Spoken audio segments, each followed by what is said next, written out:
Hello friends, ये विभाज्यता के लिए चौथा क्लास है और अभी तक हम लोग 2 से लेकर 7 तक की विभाज्यता का नियम देखे हैं।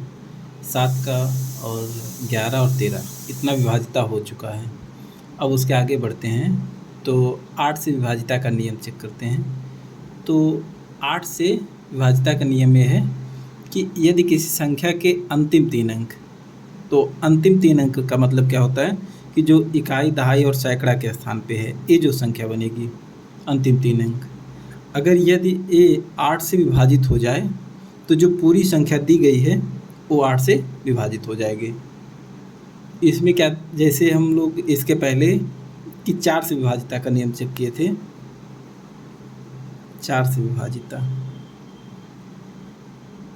तो अगर पिछला याद होगा तो उसमें कहे थे कि अंतिम 2 अंक,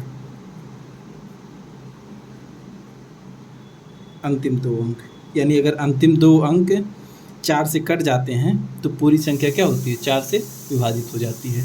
सेम वही चीज़ यहाँ पर है।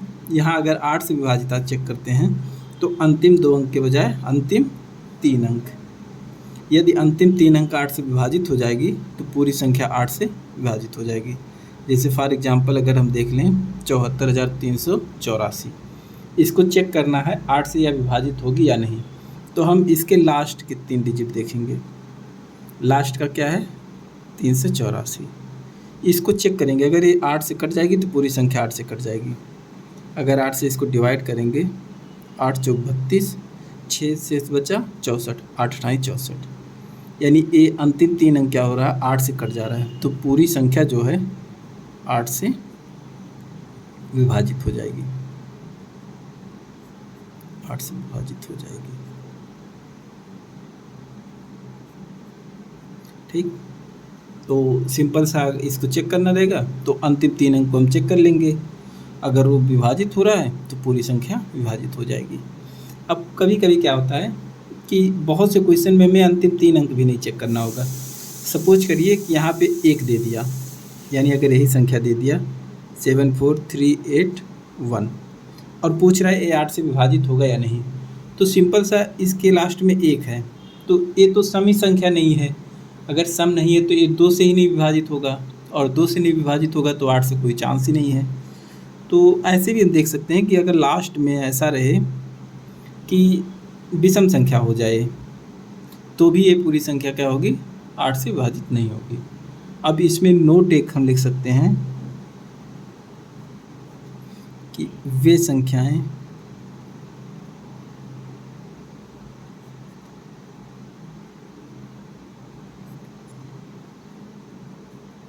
जिनके अंतिम 3 अंक 0 हों वे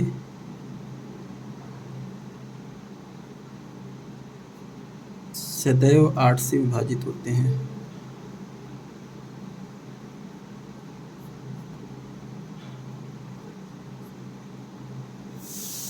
ठीक, यानी जिन संख्याओं का अंतिम 3 अंक क्या हो, 0 हो, तो वे संख्याएं हमेशा 8 से विभाजित होती हैं। फॉर एग्जांपल 84,000, ये 8 से विभाजित हो जाएगी।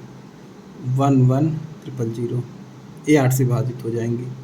यानी जिसके अंतिम में अगर हमें 3 अंक दिख जाएगा 0, तो वो पूरी संख्या क्या होगी, 8 से विभाजित हो जाएगी।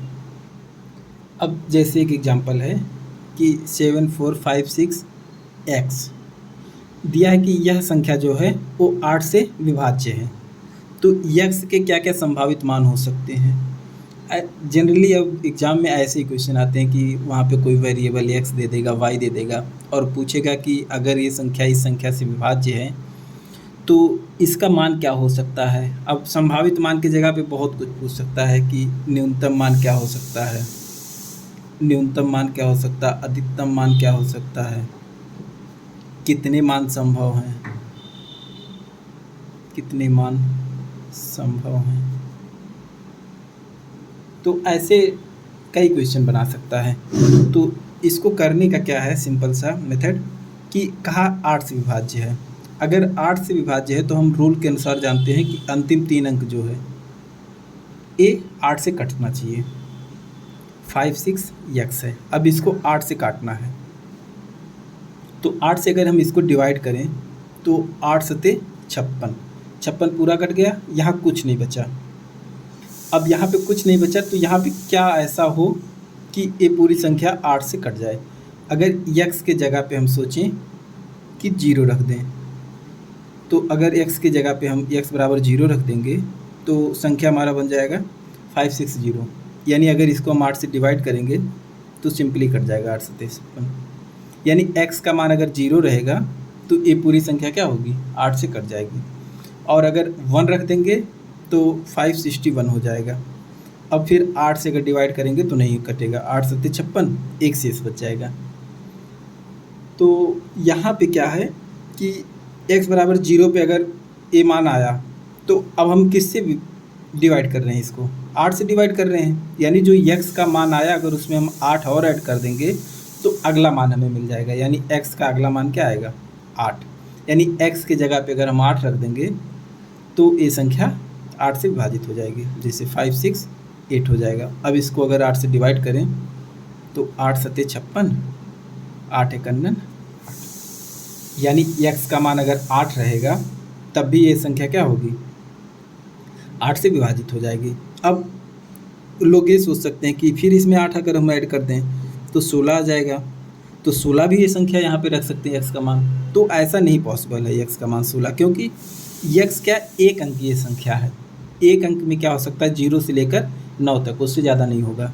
तो यानी x के संभव मान क्या आ गए, x के संभव मान 0 होगा और 8 होगा।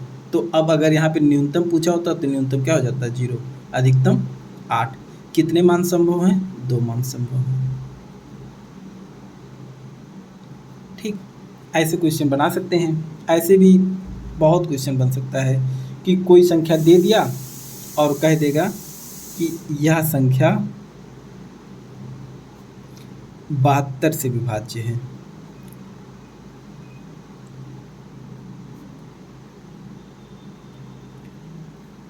कोई भी संख्या ऐसा बना दे और कह देगा कि यह संख्या 72 से विभाज्य है। कोई संख्या जैसे ले सकते हैं, अगर यही संख्या हम ले लें कि 74556x, यह संख्या 72 से विभाज्य है, तब x का संभावित मान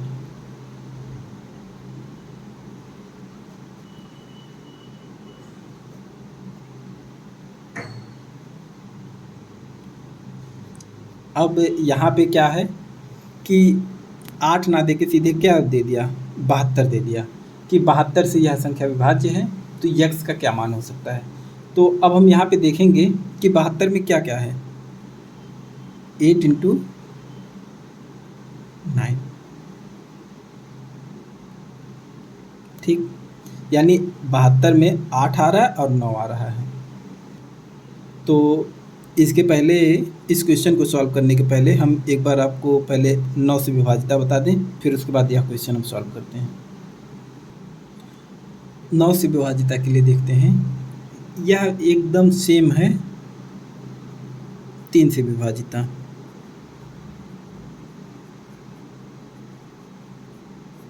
जो हम 3 से विभाजिता देखे थे सेम वही चीज़ है। 3 के विभाजिता में हम क्या पढ़े थे कि जिन संख्या के अंकों का योगफल 3 से विभाजित हो जाता है तो पूरी संख्या क्या होती है, 3 से कट जाती है। सेम वही यहाँ पे है कि यदि संख्या के अंकों का योगफल 9 से विभाजित हो जाए तो पूरी संख्या 9 से विभाजित हो जाएगी। ठीक, सिंपल वही सा है। अब जैसे कोई संख्या दे दिया कि 1 2 3 4 5 6 3, यह संख्या है। अब इसको चेक करना है यह 9 से विभाजित होगी या नहीं। तो इसमें हम देखते हैं, इसका योगफल देखते हैं कितना आएगा। 5 3 8 4 12, 12 6 18, योगफल कितना आ गया, 18। और 18 9 से कट जाएगा तो पूरी संख्या क्या होगी, 9 से कट जाएगी। पूरी संख्या 9 से विभाजित हो जाएगी।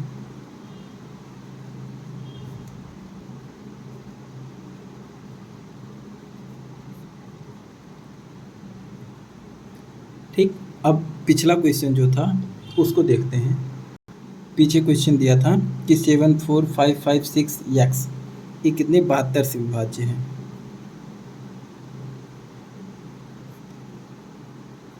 तो हमें x का मान चाहिए। तो बताए 72 में क्या आएगा, 8 आएगा और 9 आएगा। यानी अगर ये संख्या 72 से विभाज्य है, इसका मतलब ये है कि ये संख्या 8 से भी कटेगा और 9 से भी कटेगा। तो अब हम 8 का भी रूल जानते हैं और 9 का भी रूल जानते हैं।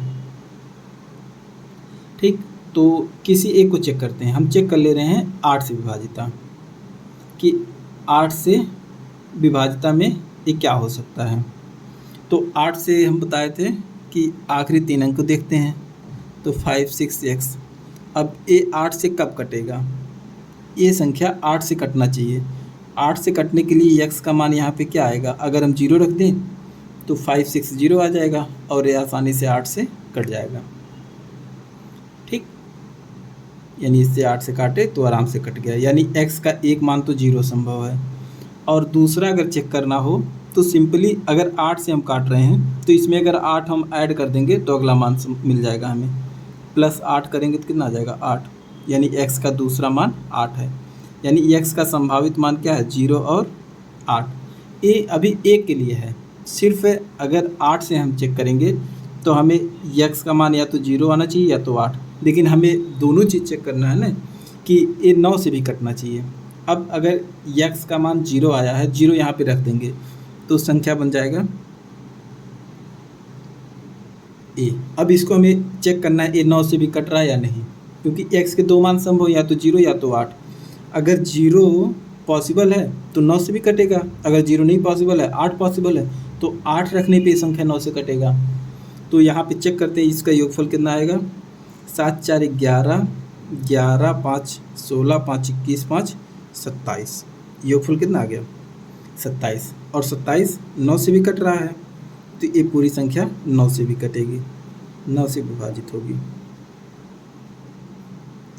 अब अगर हम 8 रख दें यहाँ पे तो 5 5 6 8, ये संख्या बनेगी। ये संख्या 8 से तो कट रही है, 8 से कट रही है, और 9 से हमें चेक करना। 9 से चेक करने के लिए योगफल कितना आएगा, 7 4 11, 10 21, 6 27, 27 और 8 35। योगफल कितना आ जा रहा है, 35। और 35 आ रहा है तो ये 9 से तो कटेगा नहीं, तो यानी ये संख्या 8 से तो कट रही है, 9 से नहीं। यानी जब x का मान हम 8 रख रहे हैं तो संख्या 8 से तो कट रही है लेकिन 9 से नहीं कट रही है, यानी 72 से नहीं कटेगी। यानी x का जो 8 है ये मान संभव नहीं है। लेकिन अगर 0 हम रख रहे हैं तो ये संख्या 8 से भी और 9 से भी, दोनों से विभाजित हो रही है। यानी इस क्वेश्चन में x बराबर 0, यही मान इसका हो जाएगा आंसर। ठीक, यानी x बराबर 0 रखने पर ये संख्या 8 से भी कट रही है और 9 से। जब 8 और 9 दोनों से कट रही है तो मतलब 72 से भी कट रही है। ठीक, तो ऐसा क्वेश्चन रेयरली आता है कोई अच्छे एग्जाम में, जैसे अगर CGL देंगे या इससे ऊपर तो वहाँ पे आता है। अब देखते हैं 10 से विभाजिता। 10 से विभाजिता तो सिंपल है कि यदि अंतिम अंक यानी इकाई के स्थान पे 0 रहे तो संख्या 10 से विभाजित हो जाएगी। तो इसमें तो ऐसा कुछ बताने वाला है ही नहीं। ठीक, तो इसको देख लेना।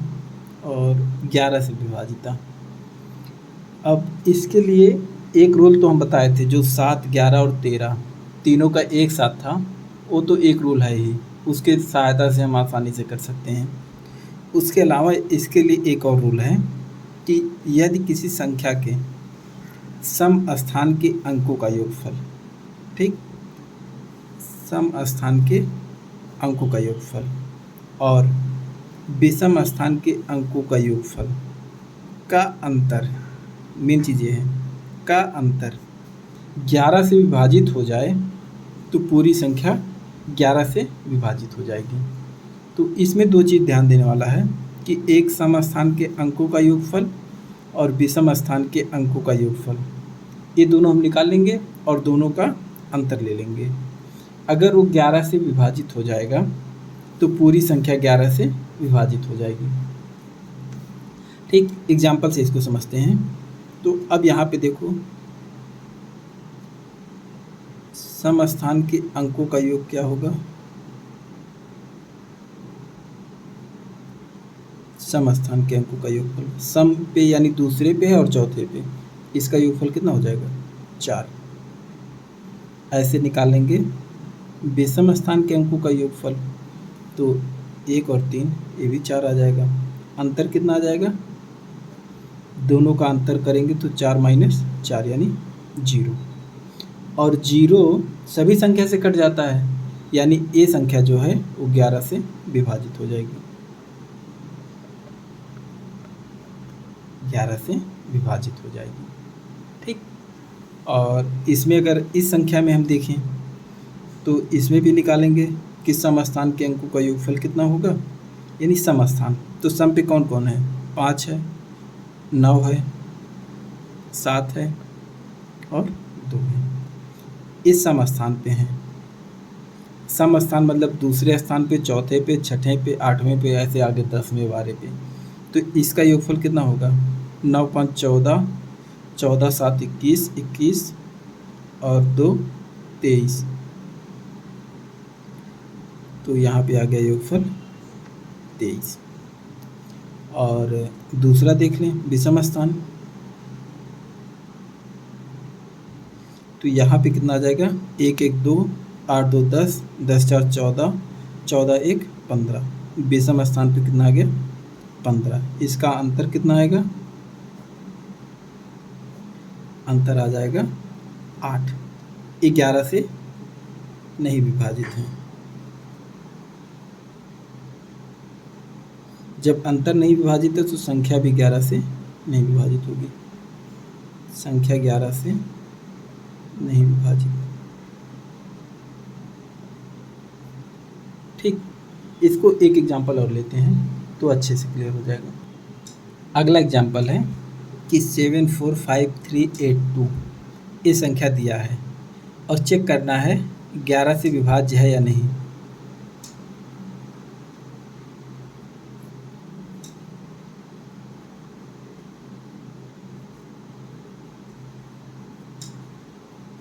ठीक, अब इसमें वही देखते हैं कि सम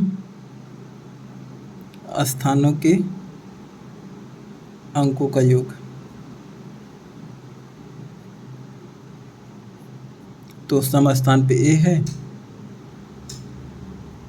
सम अंक नहीं देखते हम, सम स्थान देखते हैं। सम स्थान मतलब दूसरे स्थान पे, चौथे पे, छठे पे कौन कौन सी संख्या है। तो इसको अगर जोड़ेंगे कितना आएगा? 7 5 12 8 20। ऐसे निकाल लेंगे विषम स्थान के अंकों का योगफल। तो विषम पे ए और ए, 4 3 7 2 9। अंतर कितना आएगा? 11। और 11 से विभाज्य है, यानी पूरी संख्या क्या है? 11 से विभाज्य है। ठीक, ये तो हो गया कि योगफल ऐसे निकालते हैं। इसको सेकंड मेथड हम यूज कर सकते हैं कि योगफल हमें लिखना नहीं पड़ेगा और ना ही इतनी बड़ी संख्या हमें जोड़नी पड़ेगी। देखो कैसे। ठीक, जनरली हम कर क्या रहे हैं, इसमें हम अंतर निकाल रहे हैं दोनों का। तो अंतर के लिए हम पहले एक बार सबको जोड़ें फिर घटाएं, उससे अच्छा हम डायरेक्ट घटाते हुए चल रहे हैं, उसके बाद जोड़ेंगे। देखो कैसे। यहाँ से किसी भी तरफ से शुरू कर लें, चाहे इधर से चाहे इधर से। सिंपली हम इधर से शुरू करते हैं। यहाँ से घटाएंगे कितना आएगा? 7 में से 4 गए 3, जो अंतर है वही लिख देंगे। 5 में से 3 गए 2, 8 में से 2 गए 6। ठीक, अब देखो इस संख्या में से ए घटा रहे हैं हम, ये चीज़ ध्यान देना है। अगर इसमें से ए घटा रहे हैं तो हमेशा पहले वाले में से दूसरा ही घटाएंगे। ये नहीं कि 7 में से यहाँ 4 घटा दिए, यहाँ 3 में से 5 घटाएं, ऐसा नहीं। 7 में से 4 घटाए तो 5 में से 3 घटाएंगे, 8 में से 2 घटाएंगे। तो इसको जोड़ने कितना आया है? 6 2 8 3 11। सिंपली जो हम यहाँ पे इसको इतना किए, हम डायरेक्ट यहीं से निकाल सकते हैं। योगफल कितना आ गया? 11। 11 योगफल है तो 11 से विभाज्य होगा।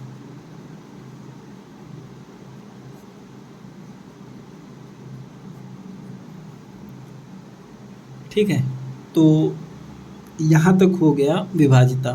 तो विभाजिता में हम लोग देखें 2 से विभाजिता, 3 से, 4 से, 5, 6, 7, 8, 9, 10, 11 और 13 से। इतना विभाजिता हम लोग देख चुके हैं।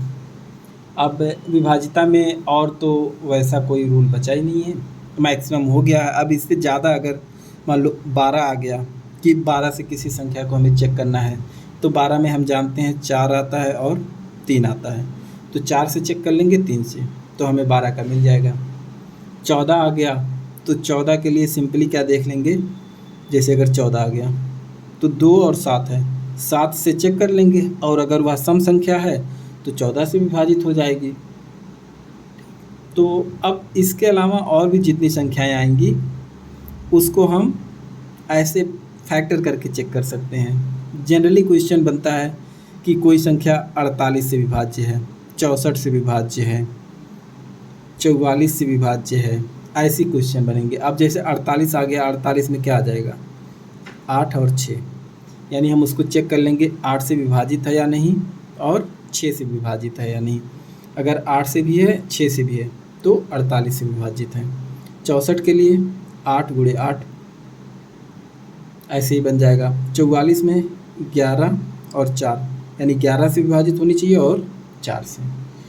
तो अगर हम इतने का रूल याद कर लें 13 तक का, तो कोई भी क्वेश्चन आएगा विभाजिता से रिलेटेड तो हम उसको कर सकते हैं।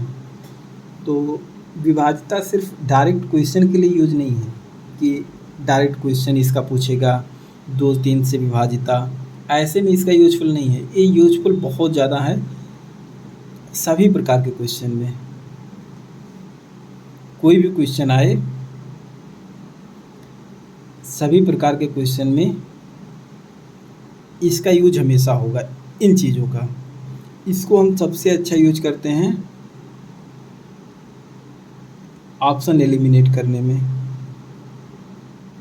जब हम आगे क्वेश्चन सॉल्व करेंगे बड़े क्वेश्चन, तो उसमें कभी कभी क्या होगा कि ऑप्शन को हम अगर ये विभाजिता के नियम अच्छे से जानेंगे तो कितने ऑप्शन को हम वैसे ही एलिमिनेट कर सकते हैं कि हमें क्वेश्चन ही नहीं सॉल्व करना पड़ेगा, और डायरेक्ट हम ऑप्शन एलिमिनेट से क्वेश्चन का आंसर निकाल देंगे बिना ही सॉल्व किए। और इसमें सबसे ज़्यादा यूज 7 का और 11 का, इन दोनों का तो बहुत ज़्यादा यूज होगा, और इसका यूज होगा सबसे ज़्यादा मेंसुरेशन में। मेंसुरेशन में बहुत ही ज़्यादा यूज इसका होगा, क्योंकि मेंसुरेशन में जनरली हम यूज करते हैं पाई, और पाई होता क्या है 22/7, यानी यहाँ से हमें 11 मिल जाएगा, यहाँ से 7। तो इन दोनों का आगे चल के बहुत ज़्यादा यूज होगा। तो अगला क्लास रखेंगे हम ऐसे ही कुछ क्वेश्चन उसमें रखेंगे जो विभाजिता से रिलेटेड आया, और कुछ क्वेश्चन ऐसे रखेंगे जो इनका अप्लाइड पार्ट रहेगा, यानी किसी क्वेश्चन में बिना हम सॉल्व किए कैसे ऑप्शन को एलिमिनेट करते हैं, इससे रिलेटेड कुछ क्वेश्चन रखेंगे, तो जिससे और ये अच्छा क्लियर हो जाएगा आप लोग का। और बाकी क्वेश्चन सॉल्व करिएगा, किसी भी पेपर का जो भी क्वेश्चन आया होगा इससे रिलेटेड। अगर कोई प्रॉब्लम होगा तो आप कमेंट करके पूछ सकते हैं, और उसका अगर पॉसिबल होगा तो कमेंट में जवाब दे देंगे, नहीं तो नया वीडियो बना के उस क्वेश्चन को डिस्कस कर दिया जाएगा। ठीक है, तो आज के लिए इतना ही। थैंक यू, और चैनल को ज़रूर सब्सक्राइब करें, और अपने दोस्तों से भी बताएं कि चैनल को सब्सक्राइब कर लें, और यहाँ से पढ़ के अपना फ़ायदा ले सकते हैं। ठीक है, थैंक यू।